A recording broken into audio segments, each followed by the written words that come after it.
ಎಲ್ಲರಿಗೂ ನಮಸ್ಕಾರ ಸ್ನೇಹಿತರೆ. ಜ್ಯೋತಿಷ್ಯ ಶಾಸ್ತ್ರದ ಪ್ರಕಾರ 2025ನೇ ಮಾರ್ಚ್ ತಿಂಗಳಲ್ಲಿ ಕುಂಭ ರಾಶಿಯವರಿಗೆ ಹೇಗಿರಲಿದೆ, ವೈವಾಹಿಕ ಜೀವನ, ಉದ್ಯೋಗ, ಆರೋಗ್ಯ, ವ್ಯಾಪಾರ, ವೃತ್ತಿ, ಶಿಕ್ಷಣ, ಆರ್ಥಿಕ ಸ್ಥಿತಿಯಲ್ಲಿ ಯಾವೆಲ್ಲ ಬದಲಾವಣೆಗಳಿವೆ ಎನ್ನುವ ರಾಶಿಫಲ ನೋಡೋಣ ಬನ್ನಿ. ಅದಕ್ಕೂ ಮುಂಚೆ ನೀವಿನ್ನು ನಮ್ಮ ಚಾನೆಲ್ಗೆ ಸಬ್ಸ್ಕ್ರೈಬ್ ಆಗಿಲ್ಲ ಅಂದ್ರೆ ಈಗಲೇ ಸಬ್ಸ್ಕ್ರೈಬ್ ಆಗಿ, ಹಾಗೆ ವಿಡಿಯೋಗೆ ಲೈಕ್ ಮಾಡಿ, ವಿಡಿಯೋವನ್ನ ಸ್ಕಿಪ್ ಮಾಡದೆ ಕೊನೆ ತನಕ ನೋಡಿ. ಕುಂಭರಾಶಿಯವರಿಗೆ ಮಾರ್ಚ್ ತಿಂಗಳು ಅದ್ಭುತವಾಗಿರುತ್ತೆ.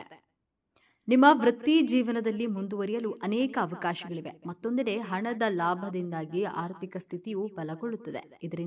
ಇದಲ್ಲದೆ ನೀವು ದೈಹಿಕವಾಗಿ ತುಂಬಾ ಸದೃಢರಾಗಿರ್ತೀರಿ. ನಿಮ್ಮ ಆರ್ಥಿಕ ಜೀವನವು ಈ ತಿಂಗಳು ಅದ್ಭುತವಾಗಿರುತ್ತೆ. ನಿಮಗೆ ಆರ್ಥಿಕ ಲಾಭದ ಸಾಧ್ಯತೆಗಳಿವೆ. ನೀವು ಹಣವನ್ನು ಉಳಿಸುವಲ್ಲಿ ಯಶಸ್ವಿಯಾಗ್ತೀರಿ. ಮಾರ್ಚ್ನ ನಂತರ ನಿಮ್ಮ ಆರ್ಥಿಕ ಸ್ಥಿತಿ ಸುಧಾರಿಸಲು ಪ್ರಾರಂಭಿಸುತ್ತದೆ. ಅನೇಕ ಆದಾಯದ ಮೂಲಗಳು ಇರುತ್ತವೆ ಮತ್ತು ನಿಮ್ಮ ಹಣಕಾಸಿನ ಭಾಗದ ಬಗ್ಗೆಯೂ ನೀವು ಸಂತೋಷವಾಗಿರ್ತೀರಿ. ಆರ್ಥಿಕವಾಗಿ ನೀವು ತುಂಬಾ ಒಳ್ಳೆಯವರಾಗಿರ್ತೀರಿ. ಆರಂಭದಲ್ಲಿ ನೀವು ಹಣಕಾಸಿನ ಪ್ರಯೋಜನಗಳನ್ನ ಪಡೆಯುವ ಸಾಧ್ಯತೆ ಇದೆ, ಅಥವಾ ಈ ಸಮಯದಲ್ಲಿ ನೀವು ಹಣಕಾಸಿನ ಪ್ರಯೋಜನಗಳ ಬಗ್ಗೆ ಕೆಲವು ಒಳ್ಳೆಯ ಸುದ್ದಿಗಳನ್ನು ಪಡೆಯಬಹುದು. ನೀವು ವ್ಯಾಪಾರ ಮಾಡಿದ್ರೆ ಆರ್ಥಿಕ ಲಾಭವಿರುತ್ತೆ ಮತ್ತು ನೀವು ಕೆಲಸವನ್ನ ಮಾಡಿದ್ರೆ ನಿಮ್ಮ ಆದಾಯವೂ ಹೆಚ್ಚಾಗುವ ಸಾಧ್ಯತೆ ಇದೆ. ಈ ತಿಂಗಳಲ್ಲಿ ಸಂದರ್ಭಗಳು ನಿಮಗೆ ಅನುಕೂಲಕರವಾಗಿರುತ್ತೆ. ನೀವು ಬ್ಯಾಂಕ್ನಲ್ಲಿ ಸಾಲಕ್ಕೆ ಅರ್ಜಿ ಸಲ್ಲಿಸಿದ್ರೆ ಅದರಲ್ಲೂ ನೀವು ಯಶಸ್ವಿ ಆಗ್ತೀರಿ. ಒಂದು ವಿಷಯವನ್ನ ನೀವು ನೆನಪಿನಲ್ಲಿಡಿ, ಬಹಳ ಬುದ್ಧಿವಂತಿಕೆಯಿಂದ ಹಣವನ್ನ ಖರ್ಚು ಮಾಡಿ. ಒಟ್ಟಾರೆಯಾಗಿ ಈ ತಿಂಗಳು ನಿಮಗೆ ಉತ್ತಮವಾಗಿರುತ್ತದೆ. ಕಷ್ಟದಲ್ಲಿ ದೇವರು ಯಾಕೆ ಸುಮ್ಮನಿದ್ದಾನೆ ಎಂದು ಚಿಂತಿಸಬೇಡಿ. ಯಾಕಂದ್ರೆ ಪಾಠ ಕಲಿಸಿದಂತೆ ಅಂತಹ ಶಿಕ್ಷಕರು ಕೂಡ ಪರೀಕ್ಷಾ ಕೊಠಡಿಯಲ್ಲಿ ಸುಮ್ಮನೆ ಕೂತ್ಕೊಂಡಿರ್ತಾರೆ. ಕುಂಭರಾಶಿಯವರಿಗೆ ಶನಿದೇವ ಪರೀಕ್ಷೆಗಳನ್ನ ಕೊಟ್ಟು ನಿಮಗೆ ಪಾಠವನ್ನ ಕಲಿಸಿ ನಿಮ್ಮನ್ನ ಹೊಸ ವ್ಯಕ್ತಿಯನ್ನಾಗಿ ಪರಿವರ್ತನೆಯನ್ನ ಮಾಡಿದ್ದಾರೆ. ಇದರ ಫಲಿತಾಂಶ ನಿಮಗೆ ಮಾರ್ಚ್ ತಿಂಗಳ ನಂತರ ಸಿಗುತ್ತಾ ಹೋಗುತ್ತದೆ. ಕುಂಭರಾಶಿಯವರಿಗೆ ಶನಿ 7.5 2ನೇ ಅಧ್ಯಾಯ ಸಂಪೂರ್ಣವಾಗಿ ಮುಕ್ತಾಯಗೊಳ್ಳುವಂತಹ ಸಮಯ ಹತ್ತಿರಕ್ಕೆ ಬರ್ತಿದೆ. ಮೊದಲಿಗೆ ಕುಂಭರಾಶಿಯವರಿಗೆ ಗೋಚಾರದಲ್ಲಿ ಗ್ರಹಗಳ ಸ್ಥಿತಿಗತಿಗಳನ್ನ ನೋಡೋಣ. ನಿಮ್ಮ ರಾಶಿಯಲ್ಲಿ ಶನಿ ಗ್ರಹ ಹಾಗೂ ಸೂರ್ಯ ಗ್ರಹ ಕುಟುಂಬ ಸ್ಥಾನದಲ್ಲಿ, ರಾಹು ಬುಧ ಶುಕ್ರ ಗ್ರಹಗಳು ಚತುರ್ಭಾವದಲ್ಲಿ, ಗುರು ಗ್ರಹ ಪಂಚಮ ಭಾವದಲ್ಲಿ, ಮಂಗಳ ಗ್ರಹ ಅಷ್ಟಮ ಭಾವದಲ್ಲಿ, ಕೇತು ಗ್ರಹ ಸ್ಥಿತವಾಗಿದೆ. ಮೊದಲಿಗೆ ಕುಂಭರಾಶಿಯವರ ಆರೋಗ್ಯ ಮಾರ್ಚ್ ತಿಂಗಳಲ್ಲಿ ಹೇಗಿರಲಿದೆ ಎಂದು ನೋಡೋಣ. ನಿಮ್ಮ ರಾಶಿಯಾಧಿಪತಿ ನಿಮ್ಮ ರಾಶಿಯಲ್ಲಿಯೇ ಸೂರ್ಯ ಗ್ರಹದ ಜೊತೆ ಸ್ಥಿತವಾಗಿದೆ. ನಿಮ್ಮ ಕೇಂದ್ರ ಸ್ಥಾನದಲ್ಲಿ ಗುರು ಗ್ರಹವಿದೆ. ಮಾರ್ಚ್ ತಿಂಗಳಲ್ಲಿ ನಿಮ್ಮ ಆರೋಗ್ಯ ಹೆಚ್ಚು ಸಮಸ್ಯೆಗಳನ್ನ ಕಾಡೋದಿಲ್ಲ. ನಿಮ್ಮ ರಾಶಿಯಲ್ಲಿಯೇ ಸೂರ್ಯ ಗ್ರಹ ಸ್ಥಿತವಾಗಿರುವುದರಿಂದ ನಿಮಗೆ ಹೆಚ್ಚು ಕೋಪ ಬರಬಹುದು.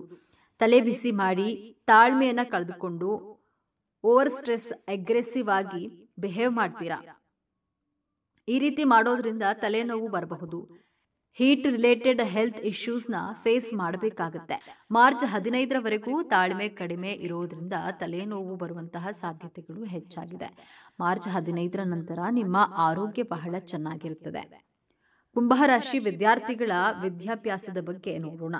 ನಿಮ್ಮ ಪಂಚಮಾಧಿಪತಿ ಬುಧ ಗ್ರಹ ನಿಮ್ಮ ದ್ವಿತೀಯ ಭಾವದಲ್ಲಿ ಸ್ಥಿತವಾಗಿದೆ. ಮಾರ್ಚ್ ತಿಂಗಳಲ್ಲಿ ವಿದ್ಯಾರ್ಥಿಗಳು ತುಂಬಾ ಎನರ್ಜೆಟಿಕ್ ಆಗಿ ಇರ್ತಾರೆ. ತುಂಬಾ ಚೆನ್ನಾಗಿದೆ. ಮತ್ತು ಈ ಮಂತ್ ಸ್ಟೂಡೆಂಟ್ಗೆ ವಿದ್ಯಾರ್ಥಿಗಳು ನಿಮ್ಮ ಎಕ್ಸಾಮ್ಸ್ ನಲ್ಲಿ ಉತ್ತಮ ಅಂಕಗಳನ್ನ ಸ್ಕೋರ್ ಮಾಡ್ತಾರೆ. ಹೊಸ ಕೋರ್ಸ್ಗಳಿಗೆ ಜಾಯಿನ್ ಆಗಬೇಕು ಅಂದ್ಕೊಂಡಿದ್ರೆ ಮಾರ್ಚ್ ತಿಂಗಳಲ್ಲಿ ಜಾಯ್ನಿಂಗ್ ಆಗಿ ನಿಮ್ಮ ವಿದ್ಯಾಭ್ಯಾಸದ ಕಡೆ ಏಕಾಗ್ರತೆಯನ್ನ ವಹಿಸ್ತೀರಾ. ಹೊಸ ಎಕ್ಸಾಮ್ಸ್ ಗಳನ್ನ ಬರೆಯುವಂತಹ ಪ್ಲಾನ್ ಮಾಡಿದ್ರೆ ಖಂಡಿತವಾಗಿಯೂ ಅಟೆಂಡ್ ಮಾಡಬಹುದು. ಒಳ್ಳೆಯ ಡಿಸಿಷನ್ ಅನ್ನ ತೆಗೆದುಕೊಳ್ಳುವಂತಹ ತಿಂಗಳು ಮಾರ್ಚ್ ತಿಂಗಳಾಗಿದೆ ವಿದ್ಯಾರ್ಥಿಗಳಿಗೆ. ಇನ್ನು ಕುಂಭರಾಶಿಯವರ ಪ್ರೀತಿ ಪ್ರೇಮ ವಿಚಾರದ ಬಗ್ಗೆ ಮಾರ್ಚ್ ತಿಂಗಳಲ್ಲಿ ಹೇಗಿದೆ ಅಂತ ನೋಡೋಣ. ನಿಮ್ಮ ಪಂಚಮದಲ್ಲಿ ಮಂಗಳ ಗ್ರಹ ಪಂಚಮಾಧಿಪತಿ ಬುಧ ಗ್ರಹ ಶುಕ್ರ ಗ್ರಹದ ಜೊತೆ ದ್ವಿತೀಯ ಭಾವದಲ್ಲಿ ಸ್ಥಿತವಾಗಿದೆ. ನಿಮ್ಮ ಎದುರುಗಡೆ ಇರುವಂತಹ ವ್ಯಕ್ತಿಗಳ ಜೊತೆ ತುಂಬಾ ಸ್ವೀಟ್ ಆಗಿ ಮಾತನಾಡುವಂತಹ ಕಲೆ ಹೇಗೆ ಅಂತ ನಿಮಗೆ ಗೊತ್ತಿರುತ್ತದೆ.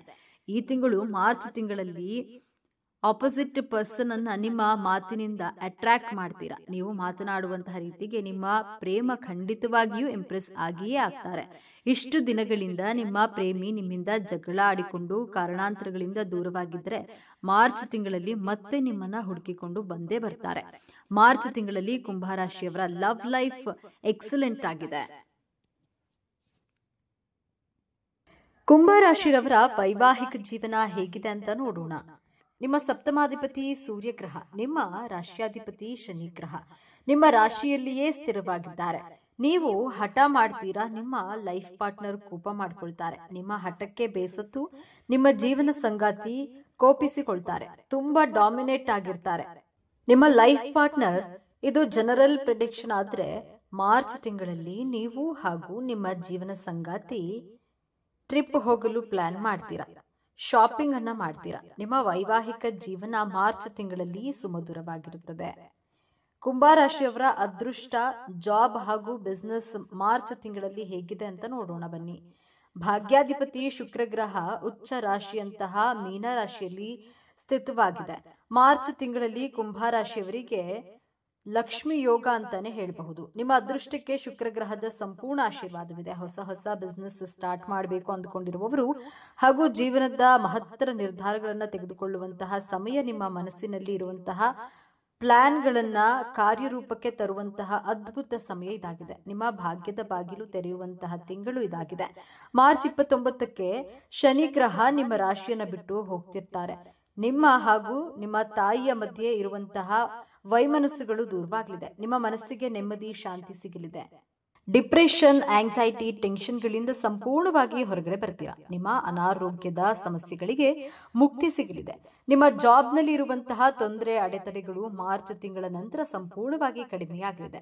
ಶನಿಯ ಸಾಡೆಸಾತಿಯ 3ನೇ ಅಧ್ಯಾಯ ಪ್ರಾರಂಭವಾಗುತ್ತೆ. ಆದರೆ ಈ 5.5 ವರ್ಷದಿಂದ ಅನುಭವಿಸಿದಂತಹ ಕಷ್ಟಗಳು, ಸಂಕಷ್ಟಗಳಿಂದ ಮುಕ್ತಿಯನ್ನ ಪಡೆಯುತ್ತೀರಾ. ಆದರೂ ಸಹ ನೀವು ಯೋಚನೆ ಮಾಡಿ ಮಾತನಾಡಬೇಕು. ಯಾಕಂದ್ರೆ ನಿಮಗೆ ಶನಿಯ ಸಂಪೂರ್ಣ ಸಾಡೆಸಾತಿ ಮುಕ್ತಾಯ ಆಗಿರೋದಿಲ್ಲ. ಆ ಕಾರಣದಿಂದ ನೀವು ಯೋಚನೆ ಮಾಡಿ ಸಮಾಧಾನವಾಗಿ ಮಾತನಾಡಬೇಕು. ಇಲ್ಲದಿದ್ರೆ ನಿಮ್ಮ ಮಾತು ನಿಮಗೆ ಶತ್ರುವಾಗಿ ತೊಂದರೆ, ಸಮಸ್ಯೆಗಳನ್ನ ಕೊಡುತ್ತದೆ. ನಿಮ್ಮ ಕುಟುಂಬದ ಸದಸ್ಯರು ಹಾಗೂ ಸ್ನೇಹಿತರ ಜೊತೆ ಮಾತನಾಡುವಾಗ ಬಹಳ ಎಚ್ಚರಿಕೆ, ಸಮಾಧಾನ, ತಾಳ್ಮೆಯಿಂದ ಮಾತನಾಡಬೇಕು. ಜಾಬ್ ಹಾಗೂ ಬಿಸ್ನೆಸ್ ಬಗ್ಗೆ ನೋಡೋಣ. ನಿಮ್ಮ ದಶಮಾಧಿಪತಿ ಪಂಚಮದಲ್ಲಿ ಪೂರ್ವ ಪುಣ್ಯ ಸ್ಥಾನದಲ್ಲಿ ಸ್ಥಿತವಾಗಿದೆ. ನಿಮಗೆ ಮಾರ್ಚ್ ತಿಂಗಳಲ್ಲಿ ಪ್ರಮೋಷನ್ಗಳು ಆಗುತ್ತದೆ. ಉದ್ಯೋಗದಲ್ಲಿ ನೇಮ್ ಅಂಡ್ ಫೇಮ್ ಸಿಗುವಂತಹ ತಿಂಗಳು.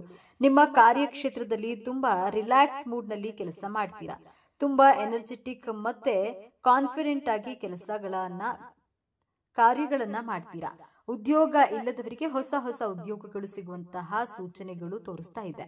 ಬಿಸ್ನೆಸ್ ಮಾಡ್ತಿರುವವರಿಗೆ ಗುಡ್ ಟೈಮ್. ಮಂಗಳ ಗ್ರಹದ ಪ್ಲೇಸ್ಮೆಂಟ್ ಎಕ್ಸಲೆಂಟ್ ಆಗಿದೆ. ಇನ್ಕಮ್ ಅಲ್ಲಿ ಗ್ರೋತ್ ಹಾಗೂ ಸಕ್ಸಸ್ ಸಿಗಲಿದೆ. ಹೊಸ ಇನ್ವೆಸ್ಟ್ ಮಾಡಬಹುದು ಮತ್ತು ಬಿಸ್ನೆಸ್ ಅಲ್ಲಿ ಹೊಸ ಪ್ಲಾನ್ಗಳನ್ನ ಆಡ್ ಮಾಡ್ಕೊಳ್ತೀರಾ. ರಿಯಲ್ ಎಸ್ಟೇಟ್, ಕ್ರಿಯೇಟಿವಿಟಿ ಫೀಲ್ಡ್ ನಲ್ಲಿ ಇರುವವರಿಗೆ, ಸಿವಿಲ್ ಇಂಜಿನಿಯರ್ ಜಾಬ್ ಮಾಡ್ತಿರುವವರಿಗೆ ಗುಡ್ ಟೈಮ್. ಪ್ರತಿ ಮಂಗಳವಾರ ಹಾಗೂ ಶನಿವಾರ ಹನುಮಾನ್ ಚಾಲಿಸವನ್ನ ಪಠಿಸಿ. ಶನಿ ಗ್ರಹದ ಬೀಜ ಮಂತ್ರವನ್ನ ಪ್ರತಿನಿತ್ಯ ಪಠಿಸಿ. ಜೊತೆಗೆ ಓಂ ಶ್ರೀ ಶನಿಶ್ಚರಾಯ ನಮಃ ಎಂದು ಈ ಬೀಜ ಮಂತ್ರವನ್ನ ಪ್ರತಿನಿತ್ಯ 21 ಬಾರಿ ಪಠಿಸುತ್ತಾ ಬನ್ನಿ. ಎಲ್ಲವೂ ಶುಭವಾಗುತ್ತೆ. ಈ ವಿಚಾರಗಳು ನಿಮಗೆ ಇಷ್ಟ ಆಗಿದೆ ಅಂತ ಭಾವಿಸ್ತಾ ಇದ್ದೇನೆ. ಈ ವಿಡಿಯೋ ನಿಮಗೆ ಇಷ್ಟವಾದ್ರೆ ಲೈಕ್ ಮಾಡಿ, ಶೇರ್ ಮಾಡಿ. ಹೆಚ್ಚಿನ ಮಾಹಿತಿಗಾಗಿ ತಪ್ಪದೆ ನಮ್ಮ ಚಾನೆಲ್ ಅನ್ನ ಸಬ್ಸ್ಕ್ರೈಬ್ ಮಾಡಿಕೊಳ್ಳಿ. ಎಲ್ಲರೂ ಭಕ್ತಿಯಿಂದ ಓಂ ಶ್ರೀ ಶನೀಶ್ವರ ನಮಃ ಅಂತ ಕಾಮೆಂಟ್ ಮಾಡಿ. ಧನ್ಯವಾದಗಳು.